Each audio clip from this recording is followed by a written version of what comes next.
नमस्ते. मुरुडकर किचनमध्ये तुमचं सगळ्यांचं स्वागत आहे. आणि आता तर थंडीचे दिवस चालू आहेत आणि प्रत्येकाच्या घरात बनणारा फेमस पदार्थ तो म्हणजे गाजरचा हलवा. पण गाजरचा हलवा आज आपण साखर न वापरता गुळाचा वापर करून आपण गाजरचा हलवा बनवणार आहोत. आणि त्यासाठी मी इथे कस्तुरी ब्रँड ह्यांचा ही जेगरी पावडर म्हणजेच गुळाची पावडर किंवा तुम्ही खडेवाला गूळ सुद्धा घेऊ शकता. आणि त्यासाठी मी इथे काय केलेलं आहे, ते कढई तापत ठेवलेली आहे. त्याच्यामध्ये तुम्हाला ड्रायफ्रुट्स पहिले तळून घ्यायचे आहेत. जे तुमच्याकडे अवेलेबल असतील ते. मी काजू, बदाम आणि मनुके घेतलेले आहेत. त्यानंतर मी इथे अर्धा किलो जे गाजर होते ते स्वच्छ धुवून त्याच्यावरची साल काढून किसून ते इथे घेतलेले आहेत. आता तेच त्या तुपामध्ये पहिलं चांगलं भाजून घ्यायचं आणि त्यानंतर मी इथे 1 कप दूध घातलेलं आहे. तुम्ही गाईचं किंवा म्हशीचं कुठलंही वापरू शकता. त्यानंतर 80% तुमचा गाजर जेव्हा शिजून होतो, त्याच्यामध्ये तुम्हाला आता ॲड करायची आहे गुळाची पावडर.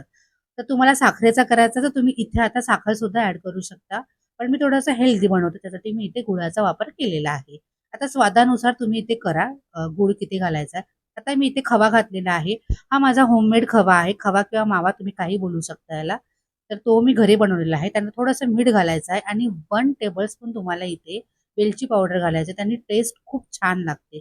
त्यानंतर तळलेले जे आपले ड्रायफ्रुट्स होते ते आपण इथे ॲड केलेले आहेत. थंड झाल्यानंतर मस्तपैकी गाजरचा हलवा खाण्यासाठी तयार आहे. वरती परत मी ड्रायफ्रुट्स टाकलेले आहेत आणि हा गूळ खरंच खूप चांगला आहे. नक्की ऑर्डर करा.